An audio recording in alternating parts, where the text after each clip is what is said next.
E-learning and technology. What are you going to do? There are so many choices. There are so many things that you need to figure out when you're developing an e-learning concept for your organization. And trying to figure out what those decisions are that you have to make is like trying to pull teeth out of a dirty dog's mouth. It can be messy business, but you know what? It doesn't have to be, because there are certain pieces of information that you need to decide what are worth looking at, what are the things that you may as well just toss out, what are the things that are important. So the thing that drives me nuts is that looking for good information on how to, for example, evaluate technology for your organization, it's really tough to do. So when we look at Tony Bates's model for the sections model, that's a really useful piece of information. But you know what? Trying to find something interesting to share with you so that you can actually get a good grasp of it, that's like pulling teeth out of a dirty dog's mouth too. It's messy. And I wasted so much time. So here we are. Let's look at it. Sections model. S stands for students. It's the most important part of looking for an e-learning solution for your organization.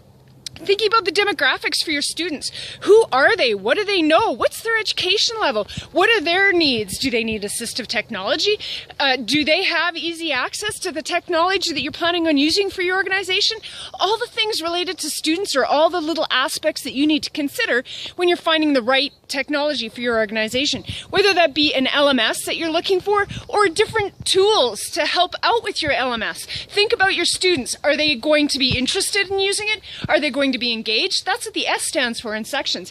E, we're talking about ease of access, ease of use. And you know, trying to find a video to tell you what the sections model is all about kind of exemplifies ease of use in a nutshell. It's hard to find something interesting, and I don't know if this is going to be any more interesting, but I bet it's not going to be as boring as reading through somebody else's transcript. Let me tell you, that sucks. So, ease of use. Can they use it at home? Can they use it at work? Is it going to work well with the network? If there are any barriers to entry, scrap it. It's not worth the time examining that piece of technology any further. C, cost. We're not just talking about how much it costs your organization or how much it costs students to use. What's the per unit cost? That's very important information too. But think about opportunity cost. Again, trying to find a video to show this, I wasted like an hour trying to find something interesting. I thought, you know what? To hell with it. I'm just going to make my own. It's kind of supposed to be like a Rick Mercer rant, but I don't know. All I have is my yard. So cost, that's an important thing to consider. But don't forget how much time you're wasting doing something like learning the tool. That's the opportunity cost right there. How much does it cost your organization for everybody else to use it as opposed to something else? That's an important consideration. T, teaching and learning too.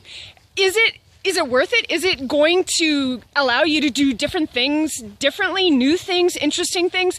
Because that's an important part of it. If it's not going to let you do something that's engaging, scrap it. It's got to be a useful teaching tool. Don't just use technology for the sake of using it. It's got to be something that's going to get the job done in an effective and efficient manner. And it's got to be interesting, right?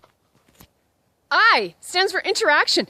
Can you allow for ways to actually engage with your students by getting them involved in real time, especially if you're talking about something that's going to be an asynchronous learning environment? You got to have ways to get them involved. What are they going to do? How can they interact with one another? How can they interact with their instructor?